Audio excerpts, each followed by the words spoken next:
ఏపీలో మహిళలు రాధాకృష్ణ కనిపిస్తే చాలు మెడలో చెప్పుల దండ వేసి ఊరేగించేటట్టున్నారు. అంత నీచాతి నీచమైన రాతలు రాశాడు రాధాకృష్ణ.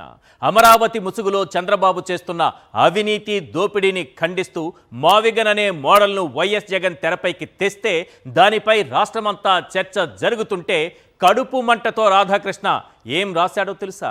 జగన్ చెబితే వైఎస్ఆర్సీపీ నేతలు కార్యకర్తలు తమ భార్యల్ని చెల్లెళ్ళుగా భావించి పెళ్లిళ్ళు చేయడానికి సిద్ధపడతారట. ఇంతకన్నా రోతగాడు ఇంకెవరైనా ఉంటారా? ఇతగాడి రాతలను కోతలను ఎవరూ ప్రశ్నించకూడదట. బూతు కిట్టు అని అనకూడదట. అందుకే వైఎస్ఆర్సీపీ నాయకులు ప్రశ్నిస్తున్నారు, వారి కుటుంబంలోని మహిళలు ప్రశ్నిస్తున్నారు, రాష్ట్రంలోని ఆడపడుచులు ప్రశ్నిస్తున్నారు. మహిళలపై నీచాతి నీచమైన రాతలు రాసే నిన్ను బూతు కిట్టు అనక మరేమనాలి? భార్యకు చెల్లికి తేడా తెలియకుండా రాతలు రాసే నిన్ను బూతు కిట్టు అనక మరేమనాలి?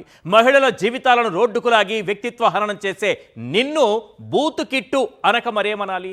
నీ ఛానల్ రేటింగ్ కోసం పవన్ కళ్యాణ్ తల్లిని దూషించిన వ్యవహారంలో భాగస్వామ్యమైన నిన్ను బూతు కిట్టు అనక మరేమనాలి? జర్నలిజం ముసుగులో పచ్చబూట్లకు పాలిష్ కొట్టే నిన్ను బూతు కిట్టు అనక మరేమనాలి? నీ జాతి నాయకుడు విసిరే చిల్లర పైసల కోసం ఆశపడి బూతు వార్తలు రాసే నిన్ను బూతు కిట్టు అనక మరేమనాలి? అమరావతిలో అవినీతిని ప్రశ్నించకుండా వైఎస్ఆర్సీపీ నాయకుల కుటుంబంలోని మహిళలపై నీతిమాలిన రాతలు రాసే నిన్ను బూతు కిట్టు అనక మరేమనాలి?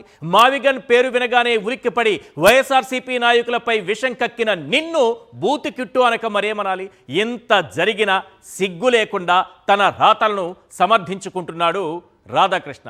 నీ తొలి పలుకులో రాసినటువంటి రాతలు కోతలు మరుసటి రోజు పేపర్లో మాయం చేసేవంటేనే తప్పు చేసేవని నీకే అర్థమైంది కదా. ఇంకా సమర్థించుకుంటావేంటి రాధాకృష్ణ? నీ మాటలు నీకే వినిపిస్తా, ఒక్కసారి విను. ఒంట్లో నెత్తురు ప్రవహించే ఎవడైనా నీ రాతలను నీ కోతలను ఒంట్లో నెత్తురు ప్రవహించే ఎవడైనా నీ రాతలను నీ కోతలను సమర్థిస్తాడా? నువ్వే చెప్పు. ఒకసారి రాధాకృష్ణ గారి నీతిమాలిన వ్యాఖ్యలు, కోతలు, రాతలు వినిపించండి సార్. భార్యలు అది ఒత్తు చూశారు కదా, ఆ గోటం ఎంత గట్టిగా 2 సార్లు 3 సార్లు రాసినట్టున్నారు. అందుకే భార్యల కారని చదువుతున్నారు అక్కడ. సరే, కాసేపు ఆ రోతగాడి సిద్ధాంతం ప్రకారం అతడి భాషలోనే మనం మాట్లాడుకుందాం. ఎందుకంటే జగన్మోహన్ రెడ్డి గారు ఏం చెప్పినా వైఎస్ఆర్సీపీ అభిమానులు, కార్యకర్తలు, నాయకులు వింటారు. మీ భార్య కాదు చెల్లి అంటే, అవును మా చెల్లి భార్య కాదనేసి చెల్లెలకి పెళ్లిళ్ళు చేసి కట్టుకున్న పెళ్ళాన్ని కూడా పంపించేస్తారు. ఇది కదా ఆయన మాట్లాడింది. ఆయన భాషలోనే మనం మాట్లాడుకుందాం. ప్రత్యేక హోదా ప్యాకేజీ విషయంలో చంద్రబాబు ఎన్నిసార్లు మాట మార్చారు? అలా మాట మార్చిన ప్రతిసారి టీడీపీ నేతలు, కార్యకర్తలు ఆయన్ని సమర్థించారు కదా. మరి కిరోసిన్ కిట్టు గారి సిద్ధాంతం ప్రకారం వారి భార్యలను కూడా చెల్లెలుగా భావించినట్లేనా అని నేను అనడం లేదు. ఒక్కసారి ఆలోచించుకో రాధాకృష్ణ అంటున్నాను. పొత్తుల విషయంలో చంద్రబాబు ఓసారి బీజేపీ, ఒకసారి జనసేనతో కలిశారు, మరోసారి కాంగ్రెస్తో కలుస్తారు, మరోసారి ఆ పార్టీలకు కటిఫ్ చెప్పి ప్రధాని మోడీపై నీచాతి నీచమైన విమర్శలు చేస్తారు. మళ్ళీ 2024 ఎన్నికల్లో అదే బీజేపీ, అదే జనసేనతో జత కట్టారు. మరి చంద్రబాబు ఎప్పుడు ఎవరితో పొత్తులు పెట్టుకున్నా, ఎప్పుడు ఎవరికి వెన్నుపోటు పొడిచినా ఆయన్ను గుడ్డిగా సమర్థించే ఆ పార్టీ నేతలు, కార్యకర్తలకు కూడా కిరోసిన్ కిట్టు గారి సూత్రం వర్తిస్తుందా అని నేను అనడం లేదు. ఇలాంటి రాతలు రాసే ముందు ఓసారి ఆలోచించుకో రాధాకృష్ణ అంటున్నాను. అంతెందుకు, పవన్ కళ్యాణ్ కూడా ఓసారి బీజేపీ, టీడీపీతో, మరోసారి బీఎస్పీ, లెఫ్ట్ పార్టీలతో, మళ్ళీ ఇప్పుడు బీజేపీ, టీడీపీతో అంటగాగడం లేదా? ఇలా పవన్ అవసరానికో జెండా మోసినప్పుడు కూడా ఆ పార్టీ నేతలు ఆయన వెంట నడవలేదా? మరి కిరోసిన్ కిట్టు గారి సిద్ధాంతం ప్రకారం వారికి కూడా అది వర్తిస్తుందా అని నేను అనడం లేదు. ఓసారి ఆలోచించుకో రాధాకృష్ణ అంటున్నాను. ఇదంతా ఎందుకు? చంద్రబాబు రాజకీయంగా ఏ ఎండకు ఆ గొడుగు పట్టినప్పుడు ఇదే కిట్టి గారు ఆయన కప్పదాటు సిద్ధాంతాలకు అనుగుణంగా రోతరాతలు రాయడం లేదా? అంటే రాధాకృష్ణకు ఆయన కుటుంబంలోని వారికి కూడా ఇదే సిద్ధాంతం వర్తిస్తుందా అని నేను అస్సలు అనడం లేదు. ఇలాంటి దిక్కుమాలిన రాతలు రాసే ముందు ఓసారి జర్నలిస్టుగా ఆలోచించుకో రాధాకృష్ణ అంటున్నాను. మహిళలపై రాధాకృష్ణ వికృత రాతలకు, కోతలకు వ్యతిరేకంగా హైదరాబాద్లోని ఏబిఎన్ కార్యాలయం ముందు వైఎస్ఆర్సీపీ నేతలు ప్రజాస్వామ్యయుతంగా ఆందోళన చేశారు. సార్, ఒక్కసారి ఆ దృశ్యాలు చూద్దాం.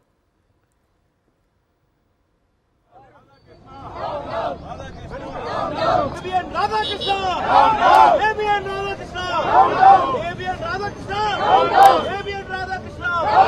ABN Radhakrishna!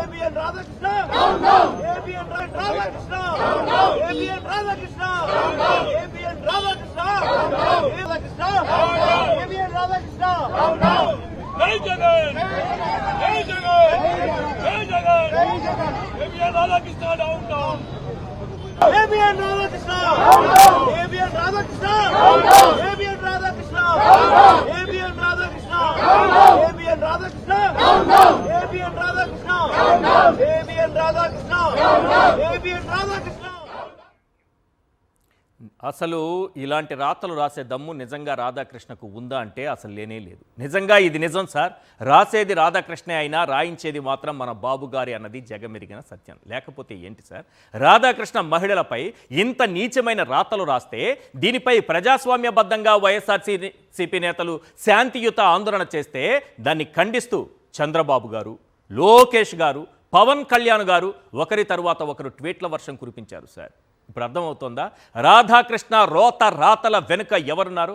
ఒకసారి ఆ ముగ్గురు ఏం ట్వీట్ చేశారో చూద్దాం సార్. రాధాకృష్ణ గారు చాలా అద్భుతమైన రాతలు రాశారని సమర్థిస్తున్నారు ముగ్గురు నాయకులు. ఒక ముఖ్యమంత్రి, ఒక ముఖ్యమైన మంత్రి, ఒక ఉప ముఖ్యమంత్రి సమర్థిస్తున్నారు రాధాకృష్ణ గారి వ్యాఖ్యల్ని.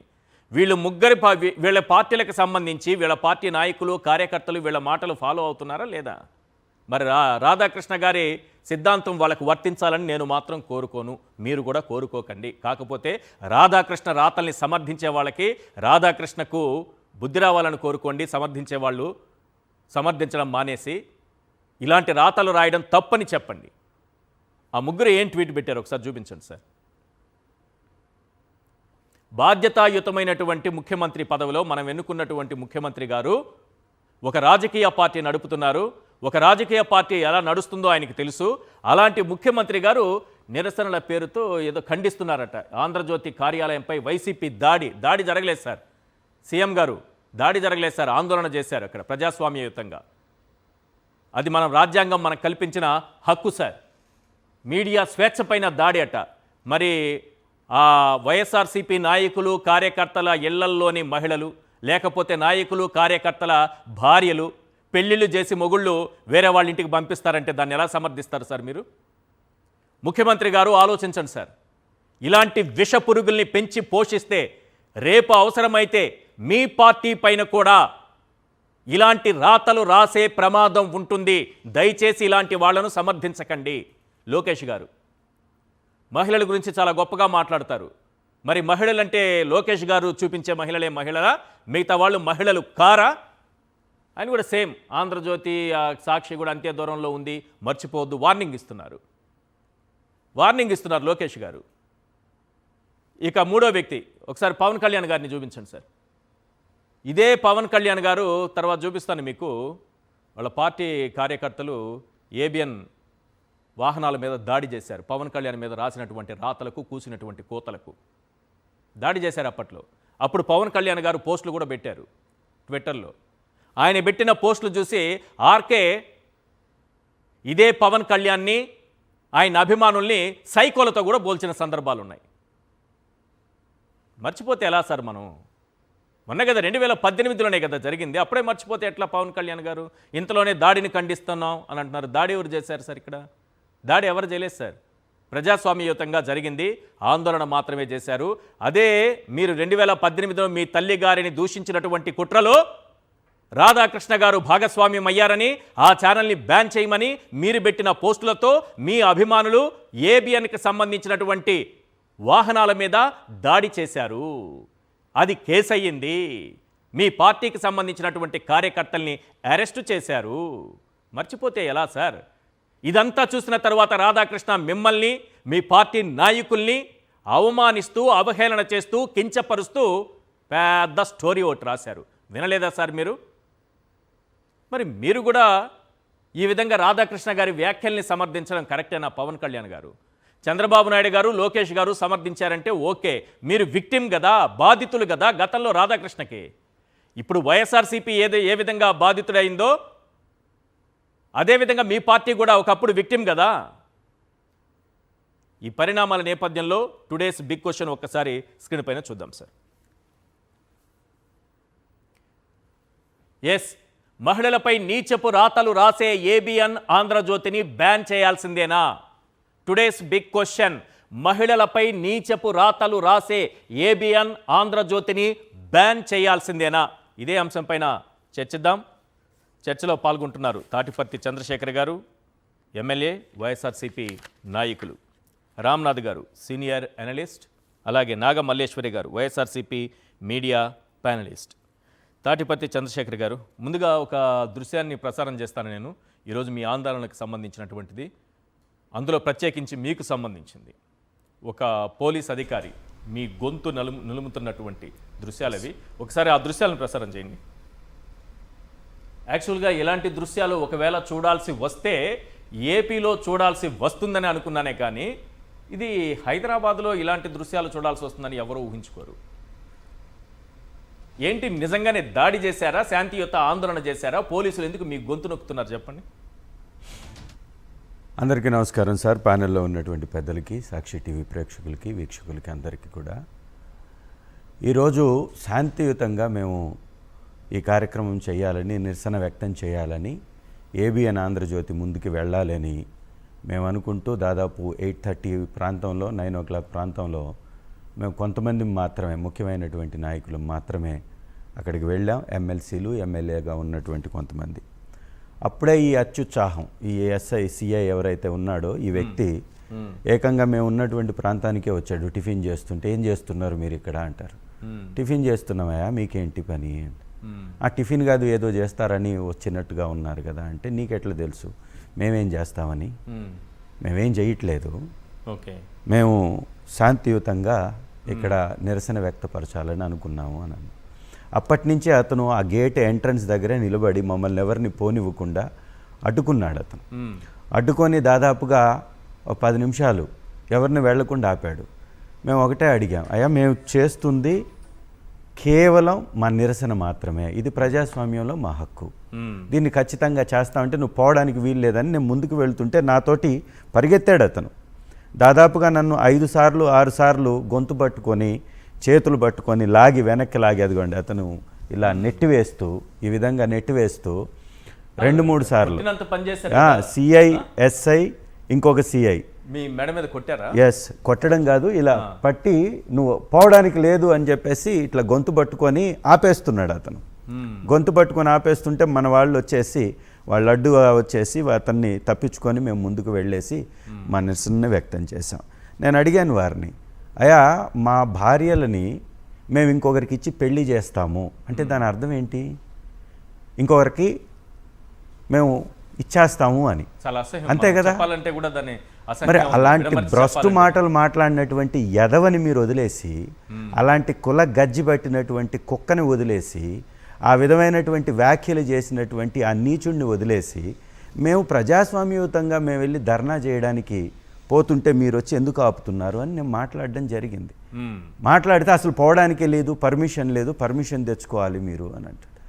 మేము ఏమన్నా అక్కడ దాడి చేయడానికి వెళ్ళాలి అనుకుంటే పర్మిషన్స్ అవన్నీ తెచ్చుకుంటాం, లేదా ఎక్కువ మంది మేము ఇక్కడ సేకరించాలనుకుంటే, సమీకరించాలనుకుంటే, ఏదైనా ధర్నా పెద్దగా చేయాలనుకుంటే మేము అన్నీ చేస్తాం. కేవలం మా యొక్క నిరసనని వ్యక్తం చేసి 5 నిమిషాలు అక్కడి నుంచి వెళ్ళిపోతాం. నిజంగా మా పార్టీ ఆ రకమైనటువంటి నిర్ణయం తీసుకోదు కాబట్టి, మా విధానం అది కాదు కాబట్టి అతను ఇవాళ కూడా నడపగలుగుతున్నాడు, ఏబిఎన్ ఛానల్ని నడపగలుగుతున్నాడు. లేకపోతే ఇక్కడ దాకా వచ్చిన వాళ్ళం అక్కడ దాకా పోలేమా? ఇప్పుడు మేము గేటు ముందు నిలబడ్డాం, గేటు ముందు ఉండి నిరసన వ్యక్తం చేసాం. ఎంత దూరంలో ఉన్నారు? 1 అడుగు దూరంలో ఉంది. ఆ గేట్ ఆపుతుందా? ఆ గేట్లో ఉన్నటువంటి మనుషులు ఆపగలుగుతారా? ఆ గేట్లో ఉన్నటువంటి లోపల దాక్కున్నటువంటి ఈ బూతు కిట్టు ఆపగలుగుతాడా? ఎందుకు నీకు అంత సిగ్గులేని జన్మ? ఎందుకు నిజంగా దాక్కోపోతే బయటకు వచ్చేవాడు కదా. ఈ రోజు వరకు ఏం క్షమాపణ ఏం చెప్పలేదు. వారాంతపు పలుకుల పేరు పిరికివాడేం కాదు, శుద్ధ పిరికివాడు. వాళ్ళు ఎదుర్కోవాల్సింది మమ్మల్ని. మాట్లాడాడు కదా, వెన్నెముక లేనటువంటి వాళ్ళు అన్నాడు కదా. నీకు నిజంగా దమ్ము, ధైర్యం, వెన్నెముక ఉంటే రా, బయటికి రా, మమ్మల్ని ఎదుర్కో.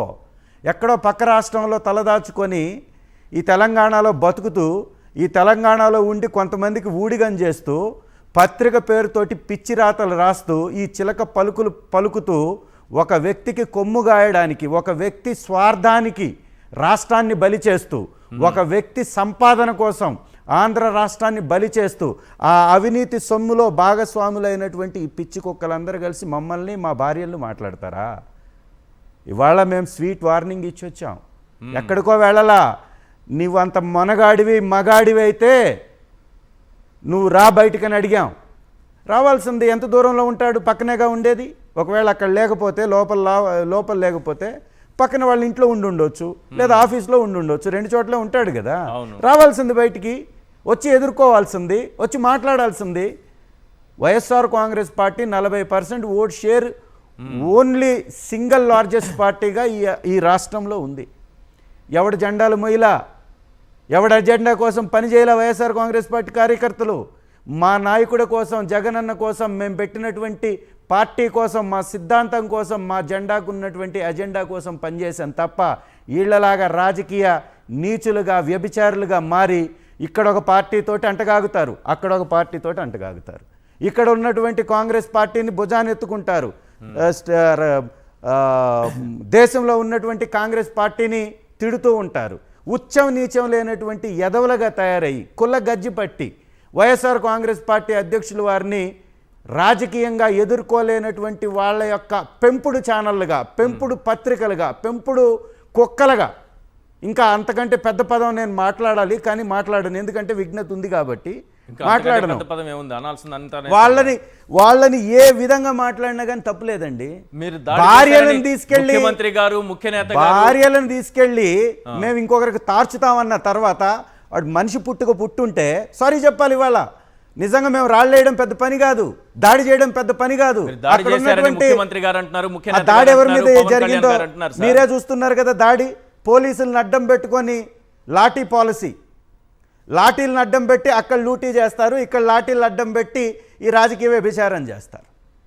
ఇలాంటి దుర్మార్గులు ఆ ABN ఒకటి, ఆ TV5 ఒకటి. ఆ TV5 ఆ నీచుడు అక్కడ వెళ్ళేసి ఆ కార్యక్రమం చేస్తే ఆ గుడిలో ఇవాళకి అతను వెనకేసుకొని తిరుగుతున్నారు. తిరుమల తిరుపతి దేవస్థానానికి ముఖ్యమంత్రి గారి సతీమణి గారు వెళితే ఆ భోజనాలు వడ్డించే దగ్గర వెనక తిరుగుతున్నాడు ఈ పనికి మాలిన పని చేసినటువంటి వ్యక్తి. చైర్మన్ పదవికే మచ్చ తెచ్చి రోత కార్యక్రమాల ద్వారా ఈ కార్యక్రమాల్లో పాలు పంచుకొని కూడా గ్యాగ్ ఆర్డర్ తీసుకొచ్చుకున్నాడు. ఎవడు మాట్లాడకూడదంట. ఈ పనికి మాలిన వాళ్ళు తప్పులు చేస్తారు, నీచమైనటువంటి దిగజారుడు కార్యక్రమాలు చేస్తారు, వాళ్ళ గురించి ఎవరు మాట్లాడకూడదు. ఇవాళ నేను చెప్తున్నాను, ఇదే ఆంధ్రజ్యోతి రాధాకృష్ణ గారు, ఇదే రామోజీరావు గారు, ఇదే బిఆర్ నాయుడు గారు ఈ ఊడిగా మానేసి, ఈ రాజకీయ వ్యభిచారం మానేసి మనుషులుగా మారండి. కావాల్సినంత సంపాదించుకున్నారు. ఒక సామాన్య జర్నలిస్ట్గా ఉన్నటువంటి ఈ వ్యక్తి ఇవాళ ఎక్కడికి ఎగబాకాడు? ఎలా వచ్చింది? ఏ విధంగా ఆస్తులు పెరిగాయి? ఆ రోజు ఒకప్పుడు ఆంధ్ర రాష్ట్రంలో మెట్నూరు కృష్ణారావు గారు, కాశీనాథుని నాగేశ్వరరావు గారి సారథ్యంలో ఇక్కడ ఏ విధంగా జర్నలిజం ఉండేది? ఎలా ప్రమాణాలను పాటించేవాళ్ళు? వీళ్ళు వచ్చిన తర్వాత వీళ్ళ కులగజ్జితోటి, వీళ్ళ స్వార్థ రాజకీయాలతోటి, ఒకరికేమో ప్యాలెస్లను మించినటువంటి భవంతులు. ఇవాళ ఫిలిం నగరు ఆ క్లబ్ పక్కన ఎన్ని అంతస్తులు భవనం కడుతున్నాడు ఆంధ్రజ్యోతిది. ఎలా సాధ్యమైంది రాధాకృష్ణ నీకు? ఒకవేళ పేపర్ అమ్మే నీకు అంత డబ్బు వస్తే, ఉదయం పేపరు మూసేసింది నీకంటే పాత పేపరు, ఆంధ్రప్రభ ఎప్పటి నుంచో ఉంది, ఆంధ్రభూమి ఎప్పటి నుంచో ఉంది. ఎలా ఎదిగావు నువ్వు? ఇలా ఊడిగం చేసి, ఇలా రాజకీయ వ్యభిచారం చేసి ఎదిగాడు. ఇంకొక అతను రామోజీ ఫిలిం సిటీ, ఈ భారతదేశంలోనే అత్యంత ఉన్నతమైనటువంటి వ్యక్తి, ఆర్థికంగా ఉన్నత స్థాయిలోకి ఎగబాకినటువంటి వ్యక్తి, 1000 ఎకరాల భూములు. ఏ విధంగా? ఇదే రాజకీయ వ్యభిచారం, ఇదే చంద్రబాబు నాయుడు గారిని అడ్డం పెట్టుకోవడం, ఆయనకు ఊడిగం చేయడం, ఆయన ఆడింది ఆట, పాడింది పాట. అక్కడ చిలక పలకమంటే ఇక్కడ చిలక పలుకుతూ ఉంటుంది. సో ఆ విధంగా పలికిస్తూ తప్పుడు మాటల ద్వారా మమ్మల్ని దాడి చేసే ప్రయత్నం చేస్తున్నారు మాపై.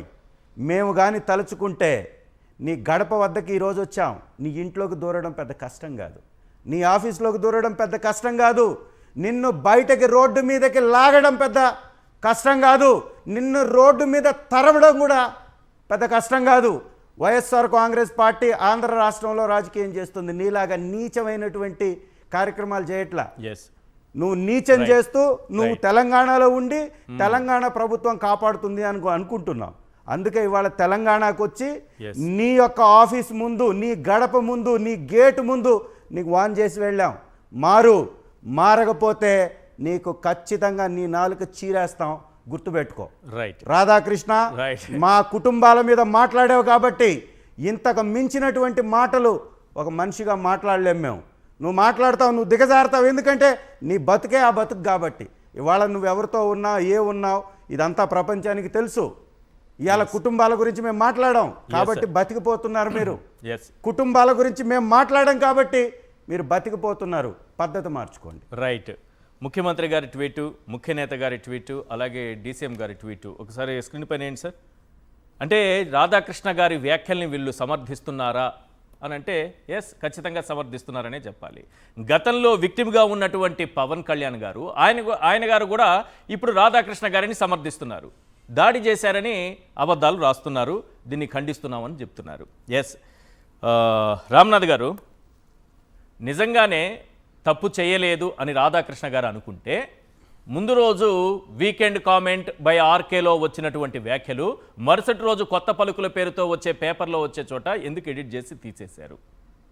రెండవది, ఇప్పుడు ముఖ్యమంత్రి కానీ లోకేష్ గారు కానీ లేకపోతే పవన్ కళ్యాణ్ గారు కానీ దీన్ని సమర్థిస్తున్నారు అనుకోవాలన్నా వాళ్ళు పెట్టిన ట్వీట్లతో రాధాకృష్ణ గారి వ్యాఖ్యల్ని?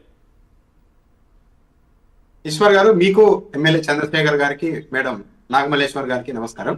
ఇప్పుడు ఒక రాధాకృష్ణ గారి వ్యక్తిత్వం గురించే కాకుండా ఈరోజు పవన్ కళ్యాణ్ గారు, చంద్రబాబు నాయుడు గారు, నారా లోకేష్ గారి వ్యక్తిత్వాలు కూడా తెరపైకి వచ్చాయి. మీకు బాగా గుర్తుంటుంది, కొద్ది రోజుల క్రితం ఒక తెలుగుదేశం పార్టీ కార్యకర్త వైఎస్ఆర్సీపీ నాయకుడికి సంబంధించిన సతీమణి గారిని అనుచితంగా మాట్లాడితే అప్పటికప్పుడు అరెస్ట్ చేసేసి ఇదిగో చూసారా మా విశ్వసనీయత, ఇది మా పనితీరు, సరే పార్టీలకు అతీతంగా చర్యలు తీసుకుంటున్నామని చెప్పారు. మరి ఒక సాధారణ కార్యకర్తను అరెస్ట్ చేసిన వాళ్ళు మరి ఈ రోజు రాధాకృష్ణ గారి మీద చర్యలు తీసుకోవాలి కదా. చర్యలు తీసుకోకపోగా సమర్థింపుకు ఎలా దిగారు అన్నది ఒక ప్రశ్న. నారా లోకేష్ గారు ట్వీట్ చూస్తే ఇప్పుడు ఎలా అయిపోయిందంటే ఆంధ్రజ్యోతి మా పత్రికే, మా మీడియా సంస్థని రోజు ఇండైరెక్ట్ గా నారా లోకేష్ గారు క్లెయిమ్ చేశారు. సాక్షి హైదరాబాద్ లో ఆంధ్రజ్యోతికి సాక్షికి ఎంత దూరం ఉంటుందో ఈ రెండు సంస్థలకు అటు ఇటు ఒకే దూరం ఉంటుందని చెప్పారు. అంటే ఏంటి, ఇప్పుడు వైఎస్ఆర్ కాంగ్రెస్ పార్టీ నాయకులకు సంబంధించిన సతీమణి గారులను కించపరిస్తే వైసీపీ వాళ్ళు వెళ్ళి రాధాకృష్ణ గారి కార్యాలయం ముందు ధర్నా చేశారు. అంటే ఇప్పుడు రాధాకృష్ణ గారికి మద్దతుగా సాక్షి ముందు తెలుగుదేశం పార్టీ కార్యకర్తలు వచ్చి దాడులు చేస్తారా, లేకుంటే ధర్నాలు చేస్తారా? ఆ అవసరం ఏమొచ్చింది? ఇప్పుడు సొంత పత్రికో లేకుంటే సొంత పార్టీ కార్యాలయం అయితే మా కార్యాలయానికి వచ్చారు, మీ కార్యాలయం కూడా అంతే దూరం అంటే నారా లోకేష్ గారు అర్థం ఉంది. కానీ ఆంధ్రజ్యోతి ముందు నిరసన తెలిపితే పైగా వీళ్ళలో కూడా క్లారిటీ లేదు. చంద్రబాబు నాయుడు గారు, పవన్ కళ్యాణ్ గారు ఏకంగా దాడి అనేసారు. నారా లోకేష్ గారి వరకు దాడికి ప్రయత్నించారని రాశారు.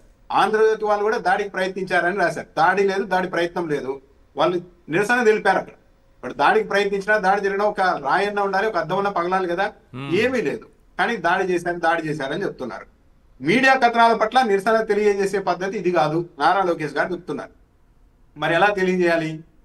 ఒక డిబేట్ లో ఒక అనలిస్ట్ గారు ఒక మాట అంటే దాన్ని పట్టుకొని మొత్తం కొమ్మినేని గారిని అరెస్ట్ చేశారు, రాష్ట్ర వ్యాప్తంగా ఉన్న సాక్షి కార్యాలయం మీద దాడి చేశారు, కొన్ని చోట్ల తగలబెట్టారు. మరి అది అంటే ఆ దాడులు చేయాలా? నారా లోకేష్ గారు చెప్తున్నారు మీడియా కథనాలకు ఇలా నిరసన తెలిపే పద్ధతి కాదంటే మరేంటి, దాడులు చేసి విధ్వంసం చేసి తగలబెట్టడం అన్నది పద్ధతి. సాక్షి కార్యాలయం దాడులు చేశారు కదా వీళ్ళే చేశారు. సాక్షి కార్యాలయమే కాదు, డెక్కన్ క్రానికల్ వైజాగ్ తగలబెట్టేశారు. విజువల్స్ బయటకు వచ్చాయి. ఒక్క అరెస్ట్ అనేది జరిగిందా? లేదు. మీలాంటి ఫ్యాక్షన్ పాలిటిక్స్ కు భయపడే రకం కాదు ఆంధ్రజ్యోతి ఎండి రాధాకృష్ణ గారు అని నారా లోకేష్ గారు చెప్తున్నారు. ఇండైరెక్ట్ గా మీరు తగ్గద్దండి రాధాకృష్ణ గారు, ఇంకా రెచ్చిపోండి, మేమున్నా వెనకలా అని చెప్పి ముందుకు తోస్తున్నట్టుగా ఉంది. నిజంగానే జగన్మోహన్ రెడ్డి గారిది ఫ్యాక్షన్ మనస్తత్వం అయితే జగన్మోహన్ రెడ్డి గారు ముఖ్యమంత్రిగా ఉన్నప్పుడే ఈయన రాశారు, చాలా ఆత్మతో మాట్లాడతారు, అర్ధరాత్రి దేవుడితో మాట్లాడతారని. నిజంగా జగన్మోహన్ రెడ్డి ఫ్యాక్షన్ మెంటాలిటీ అయి ఉంటే ఫ్యాక్షనిస్టులు ఎలా వ్యవహరిస్తారు? ఆ రోజే ఏదో ఒకటి తేలి ఉండేది. కానీ ప్రజాస్వామ్యంగా ఉందాము, పైన భగవంతుడు ఉన్నాడు, కింద ప్రజలు ఉన్నారు అని జగన్మోహన్ రెడ్డి గారు అనుకోవడం వల్ల ఈ రోజు ఇలా మాట్లాడుతున్నారు. అసలు మేము దేనికి భయపడలేదు అని రాధాకృష్ణ గారు కావచ్చు, నారా లోకేష్ గారు మాట్లాడే పరిస్థితి వచ్చిందంటే దీన్ని ఎలా అర్థం చేసుకోవాలి? అది ఏంటి, కథనం ఒకవేళ తప్పుడు కథనం అయితే దాన్ని ఖండించాలి కానీ ఇలా దాడి కాదు అంటున్నారు నారా లోకేష్ గారు. అది కథనమా?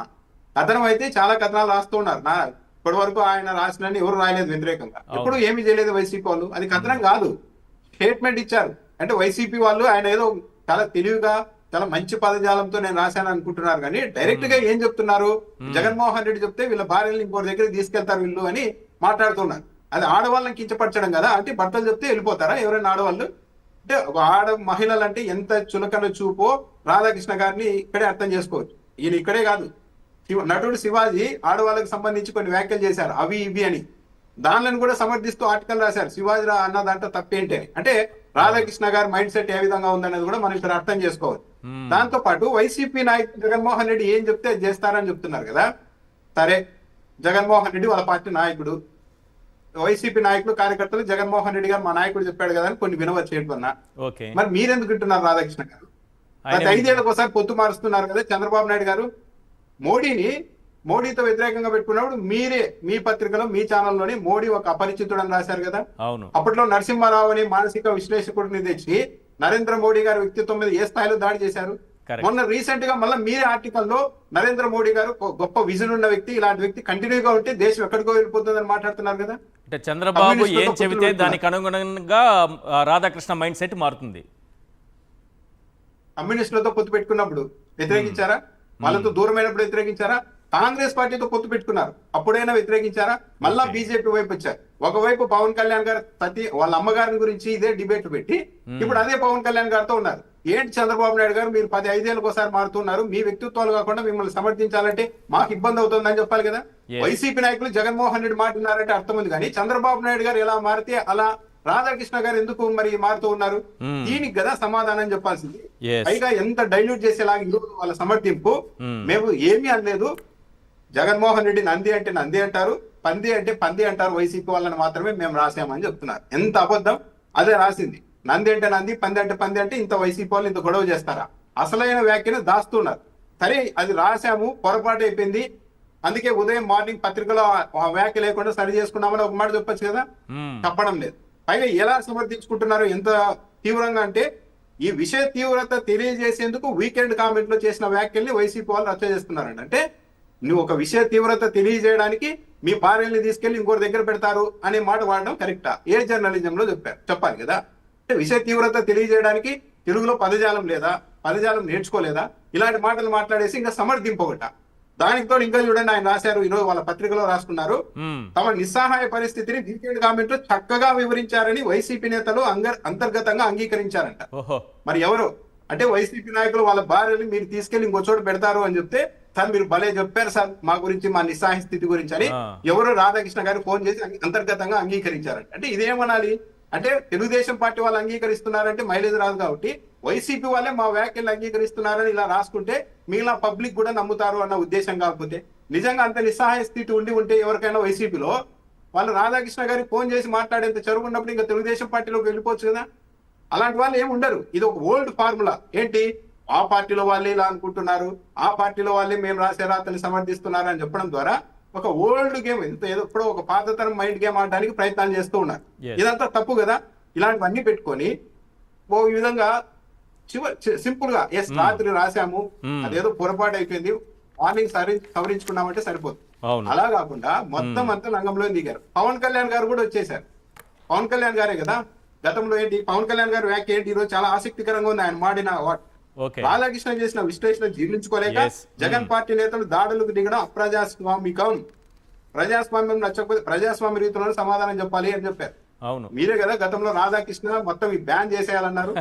మీ పార్టీ మీరు రాజ్యం అధ్యక్షులుగా ఉన్నప్పుడే కదా ఇదే కార్యాలయం మీద ప్రజారాజ్యం పార్టీ వాళ్ళు వెళ్ళి ధర్నా చేయలేదు, నిరసన చేయలేదు, అద్దాలు పగలగొట్టారు. 2-3 ఉద్యోగులకి గాయాలు కూడా అయ్యాయి. మరి ఆ రోజు ఏం చెప్పారు? ఆ రోజు పవన్ కళ్యాణ్ గారు సమర్థించకూడదు కదా. అంటే ఎక్కడికక్కడ మనం ఎటువైపు ఉన్నామో అటువైపు సమర్థించాలి అన్న ధోరణికి పవన్ కళ్యాణ్ గారు కూడా వెళ్ళిపోయారు. అది దురదృష్టం. ఇంత రైట్.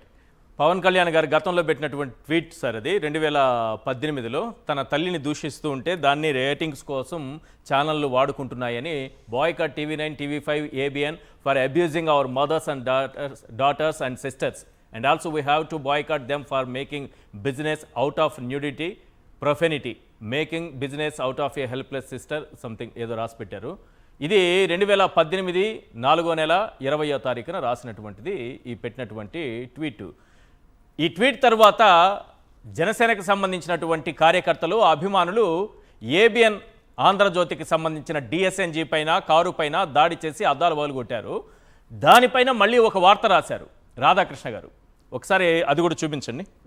పవన్ కళ్యాణ్ గారు, మీ అభిమానులు గతంలో దాడి చేశారు, ఇప్పుడు వైఎస్ఆర్సీపీ ఆందోళన మాత్రమే చేసింది.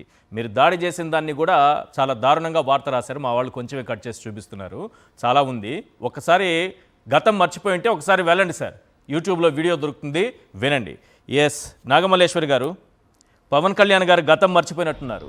ఇదే రాధాకృష్ణ బాధితుడైన, ఇదే ఏబిఎన్ బాధితుడైన, ఇదే ఆంధ్రజ్యోతి బాధితుడైన తన తల్లిని దూషించినటువంటి కుట్రలో రాధాకృష్ణ భాగస్వామ్యం అయ్యారని, టీఆర్పీ రేటింగ్స్ కోసం తప్పుడు వార్తలు ప్రసారం చేశారని ఆయన ట్వీట్ పెడితే ఆయన అభిమానులు వెళ్ళి దాడి చేసినటువంటివి ఈరోజు గుర్తు చేసుకోవాల్సి వస్తోంది. అదే పవన్ కళ్యాణ్ గారు ఈరోజు దాడిని ఖండిస్తున్నామని అంటున్నారు. వైఎస్ఆర్సీపీ దాడి చేసిందట, దాన్ని ఆయన ఖండిస్తున్నారట.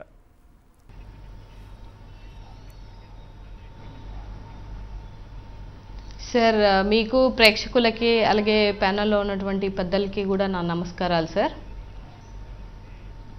ఇవాళ ఎలాంటి అంటే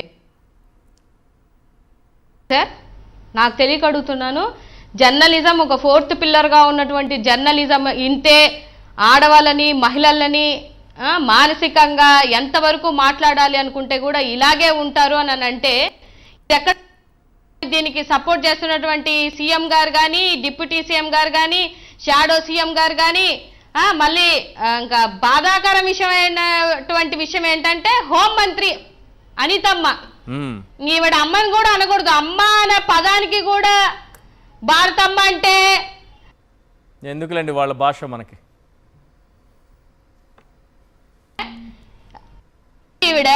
ఈవిడ వచ్చి అలా మాట్లాడుతుంటే ఇంక ఏమని చెప్పగలుగుతాం సార్, మీరు చెప్పండి.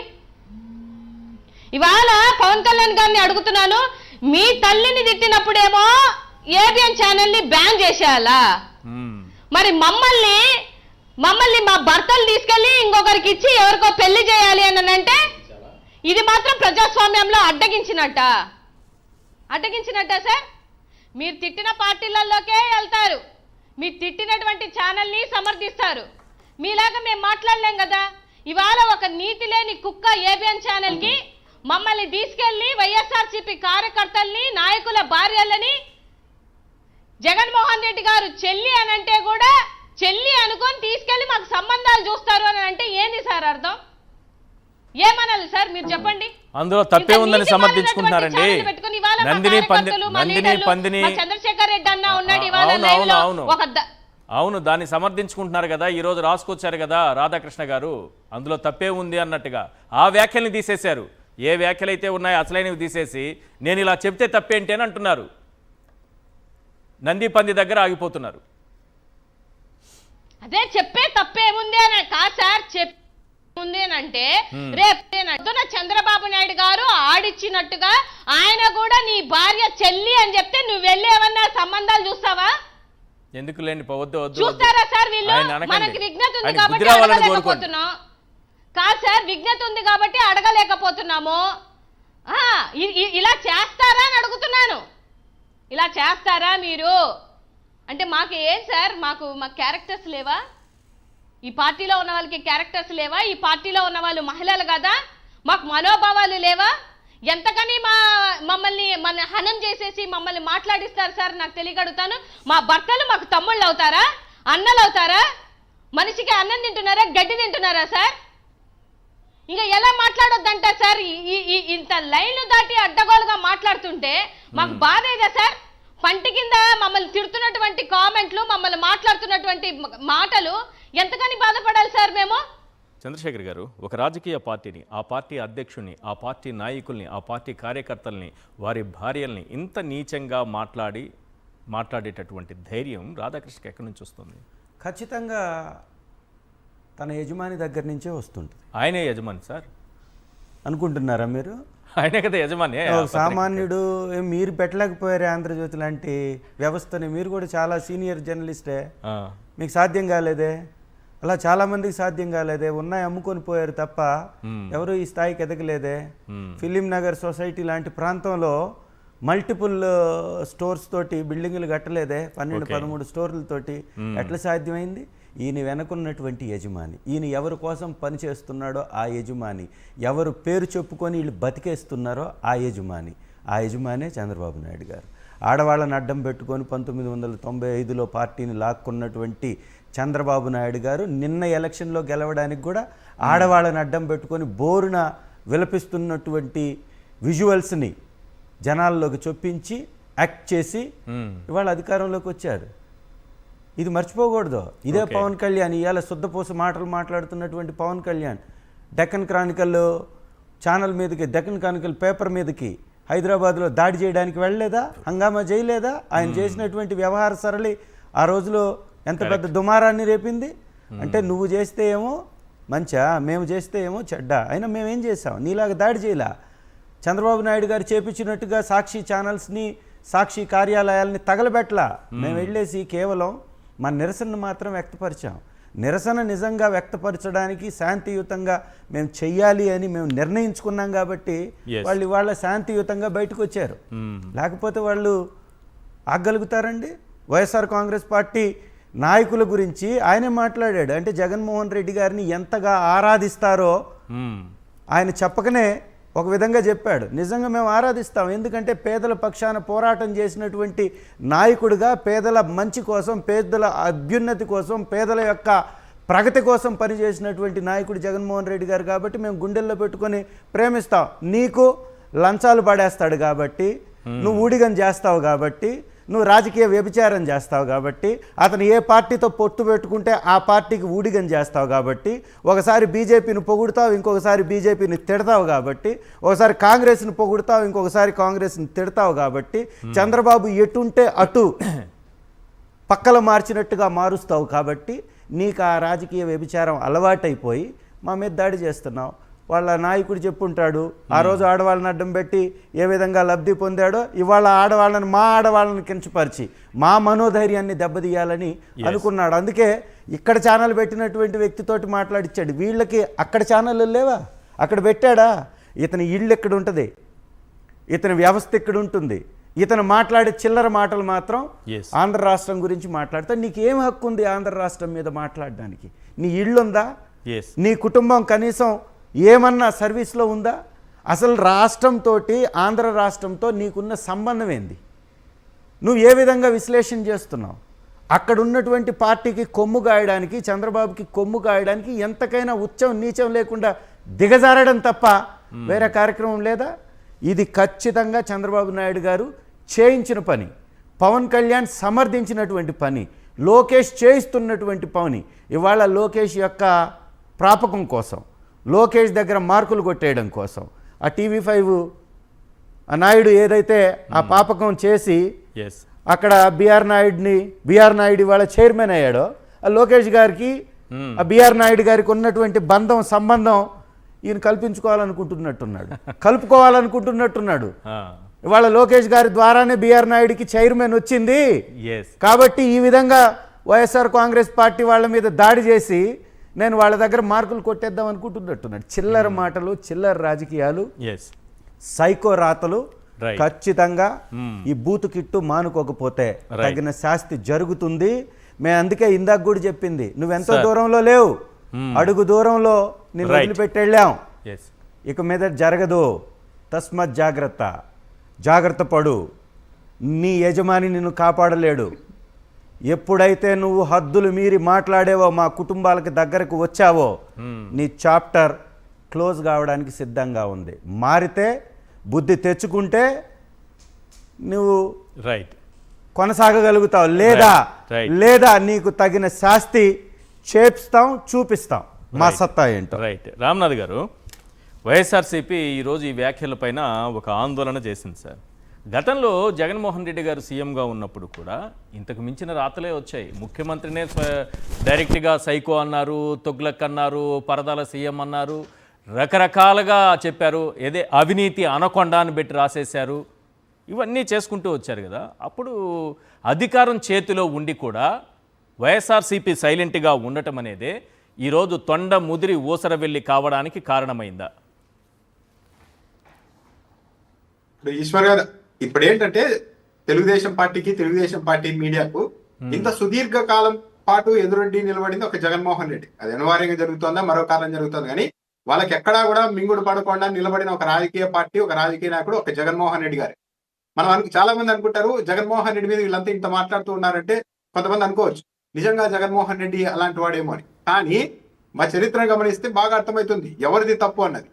తెలుగుదేశం పార్టీ మీడియా ఒక జగన్మోహన్ రెడ్డి గారిని కాదు, బాగా గమనించండి. ఎన్టీఆర్ గారిని మొదలు పెట్టారు. వాళ్ళ సొంత పార్టీని పెట్టిన ఎన్టీఆర్ గారికి బట్టలు లేకుండా కార్టూన్లు వేసే దగ్గర నుండి తెలుగుదేశం పార్టీ మీడియా మొదలైంది. ఆ తర్వాత లక్ష్మీ పార్వతి గారి మీద లేనిపోనివన్నీ ప్రచారం చేశారు. అప్పట్లో ఇంత మీడియా లేదు కాబట్టి అవన్నీ బయటకు రాలేదు. ఆ తర్వాత ఎవరిని వదిలిపెట్టారు? మోడీ గారిని వదిలిపెట్టారా? లేదు. మోడీ గారిని బాలకృష్ణ గారు ఏమని తిట్టారు? చంద్రబాబు నాయుడు గారు భార్యల ప్రస్తావన తెచ్చే తిట్టారు కదా, భార్యను సరిగా చూసుకోలేని ఈ వ్యక్తి మోడీ అని. ఆ తర్వాత సోనియా గాంధీ గారిని వదిలిపెట్టారా? ఒక టైంలో ఆమె మీద కూడా విపరీతంగా ఆమె మానసిక స్థితి ఇలా ఉంటుందని చెప్పి ఇదే ఆంధ్రజ్యోతి పత్రికలు కూడా కథనాలు రాయించారు. ఆ తర్వాత కేసీఆర్ గారి మీద, కేటీఆర్ గారి మీద రీసెంట్ గా చూడండి, తెలుగుదేశం పార్టీ మీడియా ఎప్పుడైతే అక్కడ బీఆర్ఎస్ ఓడిపోయిందో ఆ రోజు నుండి మొదలు పెట్టారు. చివరకు వాళ్ళ భార్యల ఫోన్లు కూడా వాళ్ళు ట్యాపింగ్ చేయించారని చెప్పి అత్యంత నీచమైన స్థాయిలో ప్రచారం చేయించారు. కేసీఆర్ కుటుంబాన్ని వదిలిపెట్టలేదు, వైఎస్ఆర్ని వదిలిపెట్టలేదు, జగన్మోహన్ రెడ్డి గారిని ఆయన కుటుంబాన్ని ఇప్పటికీ వెంటాడుతూనే ఉన్నారు. ఎందుకంటే ఆయన ఎక్కడా కూడా తగ్గడం లేదు. ఇంతకాలం పాటు ఇంత నెట్వర్క్ కు ఇంత వ్యవస్థలకి ఒక్కడు నిలబడ్డం ఏంటి మాకు అన్నది వాళ్ళ ముందు బాగా అహం దెబ్బతినేలా చేస్తోంది. అందుకే ఎంత స్థాయికి వెళ్తే అంత స్థాయికి వెళ్తున్నారు.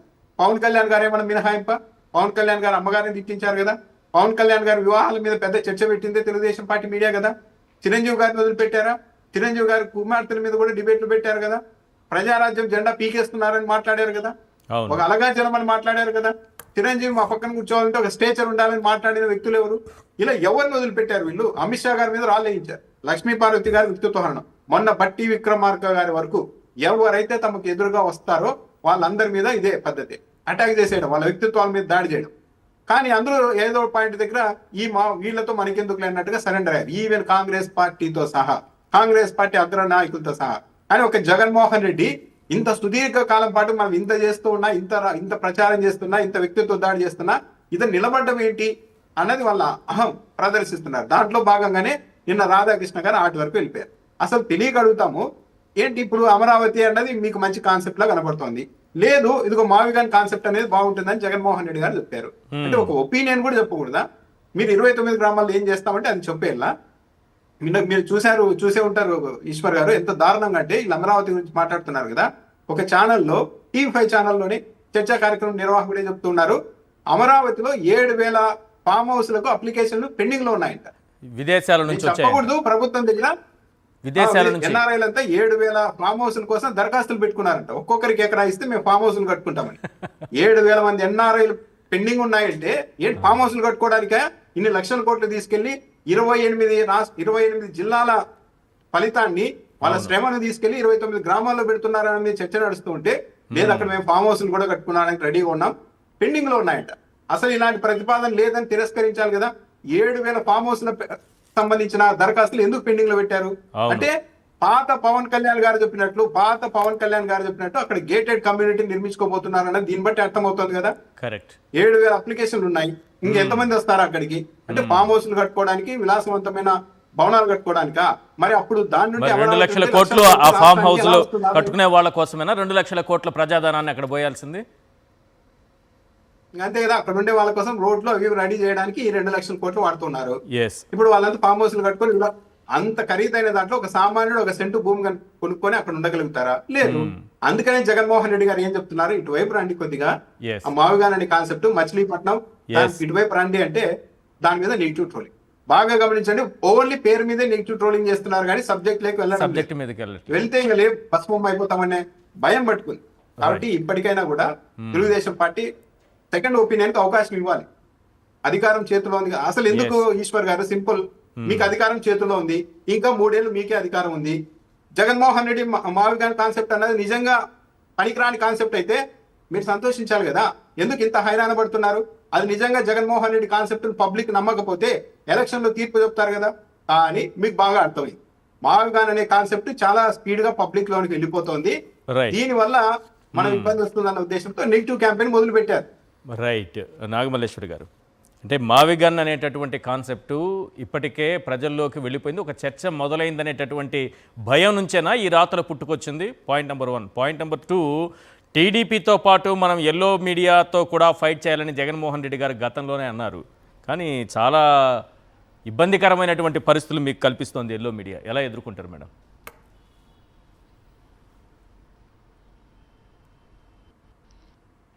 ఎదుర్కొంటున్నాం కదా సార్.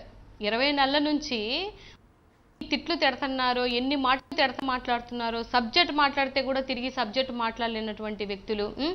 ఇవాళ ఏదైనా ప్రశ్నిస్తే, ఒక ఆడబిడ్డ ప్రశ్నిస్తే నడి రోడ్డు మీద ఒక దళిత మహిళను చూడకుండా కొడుతున్నారు. వీటి కోసం ఏ నాయకుడు, ఏ మంత్రి, ఏ హోంమంత్రి, ఏ డిప్యూటీ సీఎం వచ్చి మాట్లాడరు. కానీ జగన్మోహన్ రెడ్డి గారిని తిట్టడానికి, జగన్మోహన్ రెడ్డి గారి పార్టీలో ఉన్నటువంటి నాయకులు, వాళ్ళ నాయకులకి సంబంధించిన భార్యల్ని తిట్టడానికే మేము ఉన్నాము అని అంటే, నిజంగానే జగన్మోహన్ రెడ్డి గారు చెప్పినట్టుగా ఇవాళ వాళ్ళకు ఉన్నటువంటి ఫేక్ ఛానల్స్ నుంచి కానీ, యూట్యూబ్ ఛానల్స్ కానీ, ఫేక్ ఐటీడీపీ నుంచి కానీ మేము ఎన్ని ఎదుర్కొంటున్నాము అని అనేది మా ఐడీల కింద చూస్తే బూతులు తెలుస్తుంది సార్. మా ఐడీల కింద బూతులు చూస్తే క్లారిటీ వస్తుంది. నిజంగా ఇవాళ మావిగను ఊసెత్తారు కాబట్టి దాన్ని యూటర్న్ చేసుకోవడానికి ఇలాగా కావాలని కార్యకర్తల భార్యలను అందరినీ తిట్టించారు సార్. నేను ఒక మాట మాట్లాడతాను సార్. మొన్న పార్లమెంటులో ఒక ఆవిడ అంటుంది కదా, కట్టరా అమరావతి, పెట్టరా కమరావతి అని. మీరు ఓపెన్ గానే అమరావతి కమరావతి, పైనేమో కనకదుర్గమ్మ, కిందేమో కమ్మవారు అని ఉన్నారని చెప్పేసి మీరు స్టేట్మెంట్లు ఇచ్చి ఒక వర్గానికో, ఒక దళిత వర్గానికే సార్, ఒక ధనికులుగా ఉన్నటువంటి వాళ్ళకో ఒక వర్గానికా సార్ రాజధాని? కాదు కదా. అందరికీ, పేదవాళ్ళకి అందరికీ కావాలని, అందరూ అన్ని వర్గాల వాళ్ళు కూడా ఇంక్లూడ్ అవ్వాలని, అందరు ప్రజలు బాగుపడాలని తీసుకొని వచ్చిందే మావిగను. దాంట్లో మీకు వచ్చినటువంటి ప్రాబ్లం ఏంటి? ఒక ఎక్స్ సీఎంగా ఆయన సలహా ఇచ్చేటువంటి ఇది కూడా లేదా? ఇవాళ మావిగన్ అంటే అందరికీ తెలుసు సార్. మావిగన్ అంటే మచిలీపట్నం, విజయవాడ, గుంటూరు అని చెప్పినటువంటి నీట్గా చెప్పినా కూడా అర్థం కాకుండా మావిడాకులని, లేకపోతే భస్మం అని ఏదో ఏమంటారు విభూది అని చెప్పేసి, లేకపోతే గన్నులు పట్టుకొని వస్తున్నారు. ఇవి మీ నాలెడ్జ్, ఇది మీ హాఫ్ నాలెడ్జ్. మచిలీపట్నంలో పోర్టు లేదా సార్? మంచిగా పోర్ట్ ఉంది కదా. విజయవాడలో అక్కడ ఉన్నటువంటి ఇండస్ట్రియల్కి సంబంధించినటువంటి మంచి ఏరియా కదా. గుంటూరుని ఒక ఎడ్యుకేషన్ హబ్గా మార్చండి. వీటన్నిటినీ జాయింట్ చేస్తున్నటువంటి ఒక ప్రత్యేకంగా ఒకరికే కాకుండా అందరికీ అనుకూలంగా ఉండాలి అని ఆయన తీసుకొచ్చినటువంటి ఆలోచన విధానాన్ని ఎదుర్కోలేక ఇవాళ వైఎస్ఆర్సీపీలో ఉన్నటువంటి కార్యకర్తల భార్యల్ని, నాయకుల భార్యల్ని మేము తిడతాము అని అంటే, మళ్ళీ చెప్తున్నాను సార్, ఆ నీతి లేని కుక్క ఇంకొకసారి వైఎస్ఆర్సీపీ మహిళల కోసం మాట్లాడితే ఈసారి నోటితో కాదు చెప్పుతో సమాధానం చెప్పాల్సినటువంటి రోజు వస్తుంది.